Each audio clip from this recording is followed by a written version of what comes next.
Imaginez. Imaginez un instant le silence parfait de l'espace. Un vide intersidéral où nulle onde sonore ne peut se propager, où seules les fréquences imperceptibles à nos sens voyagent à la vitesse de la lumière. Une symphonie cosmique jouée dans le silence absolu, une musique de milliards d'étoiles, de nébuleuses en formation et de galaxies lointaines, que nous ne percevons qu'à travers les yeux avides de nos télescopes et les oreilles attentives de nos radiotélescopes. Et puis, il y a eu un murmure.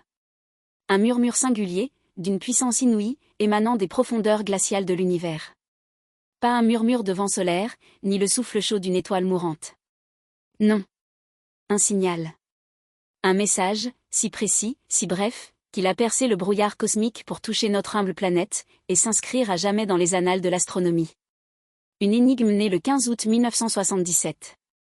Ce jour-là, dans l'Ohio, aux États-Unis, un homme allait voir son nom lié à l'un des plus grands mystères de notre quête de vie ailleurs. Cet homme, c'était Jerry Ehman, un volontaire assidu du projet SETI, le Search for Extraterrestrial Intelligence. Il était là, penché sur des pages d'imprimantes matricielles, des colonnes de chiffres et de lettres que peu de gens auraient pu décrypter. Son bureau n'avait rien d'extraordinaire, mais la fenêtre qu'il ouvrait sur l'univers, elle, était monumentale, le radiotélescope Bigger, l'oreille géante, de l'Université d'État de l'Ohio. Une structure colossale, de la taille de 3 terrains de football, dressée vers le ciel, non pas pour voir, mais pour écouter. Écouter les chuchotis de l'infini. Pour comprendre ce qui s'est passé ce jour d'août, il faut d'abord saisir la nature même de la radioastronomie. Oublier les images éclatantes que nous associons aux télescopes spatiaux. Ici, nous ne cherchons pas la lumière visible. Nous cherchons des ondes radio, ces mêmes ondes qui transportent nos émissions télévisées, nos communications téléphoniques, mais qui, dans l'espace, sont les messagères silencieuses des phénomènes les plus violents et les plus subtils de l'univers. Le Bigger était spécifiquement conçu pour écouter une fréquence très particulière, la raie à 21 cm. Mais qu'est-ce donc que cette raie, et pourquoi est-elle si importante ? Imaginez un atome d'hydrogène, le plus simple et le plus abondant des éléments de l'univers. Son électron peut parfois changer très légèrement de spin, d'orientation. Quand il le fait, il émet une infime quantité d'énergie sous forme d'une onde radio d'une longueur d'onde de 21 cm, soit une fréquence d'environ 1420 MHz. C'est un peu comme si l'hydrogène, omniprésent, respirait très doucement, émettant ce souffle à une fréquence universelle. Cette fréquence est un langage cosmique. Pour toute civilisation technologiquement avancée, partout dans l'univers, 1420 MHz est une balise naturelle, une sorte de canal universel pour communiquer. C'est la fréquence où le fond de l'univers est relativement calme, permettant à un signal de se démarquer. Les astronomes du SETI l'avaient choisi précisément pour cette raison, si quelqu'un voulait nous parler, c'est sur cette fréquence qu'il se manifesterait le plus logiquement.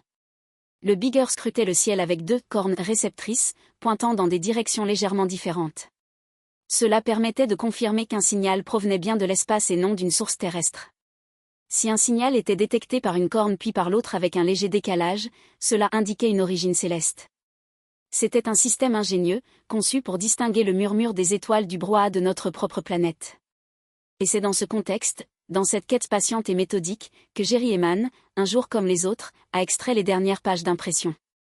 Des milliers de symboles, représentant l'intensité du signal radio reçu par le télescope toutes les 10 secondes. La plupart des lignes n'étaient que du bruit de fond, des 0 et des 1, des chiffres modestes. Mais au milieu de cette monotonie cosmique, une séquence surgit. Des yeux non initiés n'y auraient vu qu'une suite de lettres et de chiffres aléatoires. Mais Jerry Ehman, lui, savait. Il connaissait le code. Il savait que 1 minute représentait une intensité de signal entre 1 et 2 fois le bruit de fond, 2 minutes entre 2 et 3 fois, et ainsi de suite, jusqu'à 9 minutes. Au-delà de 9 minutes, l'alphabet prenait le relais, A pour une intensité entre 10 et 11 fois le bruit, B pour 11 et 12, et ainsi de suite. La lettre U signifiait une puissance ahurissante, entre 30 et 31 fois le bruit de fond. Et la lettre 6 minutes était une simple valeur de bruit. Ce qu'il vit le fit se figer. Sur l'une des lignes, une série de caractères s'alignait, défiant toute logique connue, 6 écuges 5. 6 caractères. 72 secondes de données. C'est sur la première colonne que le signal a commencé, une intensité 6 minutes, puis V, Q, U, J, 5 minutes, et enfin un retour au bruit de fond. Un signal qui montait en puissance, culminait, puis déclinait. Et ce n'était pas n'importe quel signal. Il était là, gravé sur le papier, dans une des colonnes dédiées à la fréquence de 1420 MHz, pile poil. Exactement la fréquence de l'hydrogène neutre, la fréquence universelle. L'intensité de ce U, de ce Q, de ce J, était stupéfiante. 30 fois plus puissant que le bruit ambiant. C'était comme si, au milieu d'un léger vent, un cri clair et net avait traversé l'air, portant un message. Et ce cri, il avait duré exactement 72 secondes. Pourquoi 72 secondes? Le Big Sur était un télescope fixe. Il ne bougeait pas pour suivre une source. C'est la rotation de la Terre qui balayait le ciel, faisant passer les sources radio dans le champ de vision du télescope pendant une période définie. Pour un point unique et lointain, cette période était d'environ 72 secondes. Le signal s'était comporté exactement comme si une source lointaine, et non terrestre, avait traversé le faisceau d'écoute de l'oreille géante. Avec un crayon rouge, Jerry et Man encercla frénétiquement la séquence de caractères et écrivit en marge, à la main, un seul mot, un cri du cœur, qui allait donner son nom à cette énigme. Waouh! La direction? En pointant dans le sens de la séquence, les astronomes ont pu localiser la zone d'où semblait provenir ce signal. Elle se situait dans la constellation du Sagittaire, à environ 2,5 degrés au sud-est de l'étoile Chi Sagittarii. Une région de l'espace lointaine, vierge de toute source stellaire proche connue qui pourrait générer un tel phénomène. Ironie du sort, ou indice troublant, cette zone est proche de l'amas globulaire M55, une concentration dense de centaines de milliers d'étoiles. Mais les amas globulaires sont généralement considérés comme peu propices à la vie intelligente, leurs étoiles étant très anciennes et de faible métallicité. Ce qui rend le wow signal si terrifiant, si fascinant, ce n'est pas seulement sa puissance ou sa précision. C'est son unicité. Jamais. Plus jamais, ce signal n'a été détecté. Malgré d'innombrables tentatives, par le Big Sur lui-même et par d'autres radiotélescopes à travers le monde, la source s'est tue. 72 secondes. Puis le silence est revenu, profond, ininterrompu. Un cri cosmique isolé, qui nous hante depuis plus de 4 décennies. Alors, qu'était-ce? D'où venait ce cri isolé? La première hypothèse, toujours la plus prudente en science, est la source terrestre. Un signal radioterrestre, un émetteur pirate, un avion, un satellite. Mais l'équipe a écarté cette possibilité. La fréquence était trop précise, exactement l'arrêt à 21 cm, qui est protégé et rarement utilisé par des émetteurs terrestres. La nature du signal, sa durée et sa progression en puissance correspondaient parfaitement à ce que l'on attendrait d'une source lointaine balayée par le télescope fixe. Si cela avait été un avion, le signal aurait été intermittent, bruité. Si cela avait été un satellite, il aurait dû réapparaître plus tard. Mais rien. Une autre piste, un phénomène naturel. Un pulsar, un quasar, une étoile exotique? Les scientifiques ont exploré toutes les avenues. Mais aucun phénomène astrophysique connu n'est capable de produire un signal radio aussi étroitement confiné à la fréquence de l'hydrogène neutre, avec une telle intensité et une telle brièveté, sans se répéter. Les pulsars tournent, les éruptions solaires sont larges. Le wow signal était trop propre, trop intentionnel dans sa signature, pour être une simple émanation du chaos cosmique. Cela ne laissait qu'une seule possibilité, la plus vertigineuse, celle qui fait frissonner les chercheurs et les rêveurs depuis des générations, une civilisation extraterrestre. Nous aurions pu intercepter un fragment de conversation, une balise lointaine, un message destiné à personne en particulier, ou à tous. L'idée est tellement déconcertante qu'elle en est presque poétique. Imaginez un instant.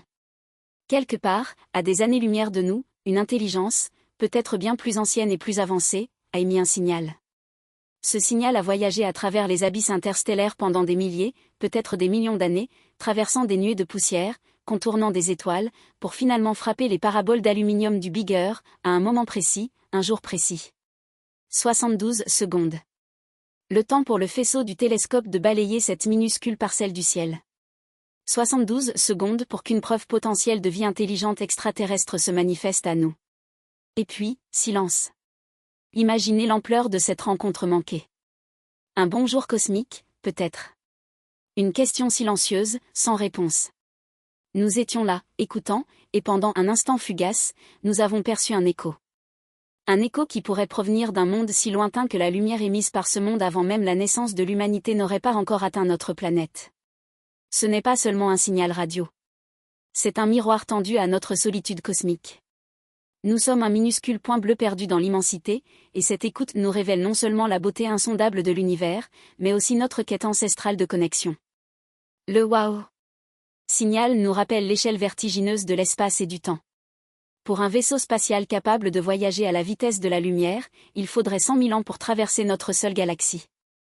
Alors, pensez à la distance que ce signal a dû parcourir. Pensez au nombre de mondes qu'il a traversés, silencieusement, avant d'arriver jusqu'à nous. Cela donne le vertige, n'est-ce pas? La pensée que nous pourrions être seuls, mais aussi la pensée que nous ne le sommes peut-être pas, et que nous avons juste manqué un clin d'œil cosmique. Le wow! Signal demeure aujourd'hui l'une des anomalies les plus fortes et les plus troublantes jamais détectées dans la recherche d'une vie intelligente au-delà de la Terre.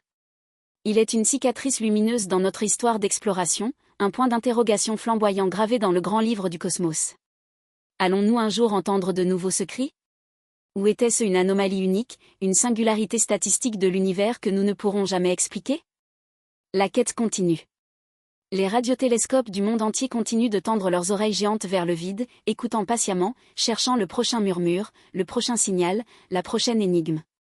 Car chaque fragment d'information venu de l'espace n'est pas seulement une donnée scientifique, c'est un poème, une histoire, un reflet de notre propre place dans le grand tableau de l'existence. L'univers ne cesse de nous émerveiller, de nous défier, de nous inviter à regarder au-delà de notre horizon familier. Que le wow! Signal ait été une intelligence lointaine, ou un phénomène cosmique encore inconnu, il nous rappelle l'humilité de notre position et l'infini potentiel de découverte qui nous attendent. Il nous invite à lever les yeux, non pas avec la peur de l'inconnu, mais avec la soif inextinguible de comprendre, de connecter, de nous émerveiller. L'espace est un océan insondable, et nous n'avons fait qu'effleurer sa surface. Mais chaque vague, chaque courant, chaque message lointain nous pousse à explorer davantage, à rêver plus grand, à écouter plus attentivement. Le voyage ne fait que commencer. Alors, continuez ce voyage avec nous, en vous abonnant à notre chaîne, pour ne manquer aucune de ces histoires qui nous connectent aux étoiles. Et qui sait, peut-être un jour, entendrons-nous de nouveau ce cri, et cette fois, nous serons prêts à y répondre.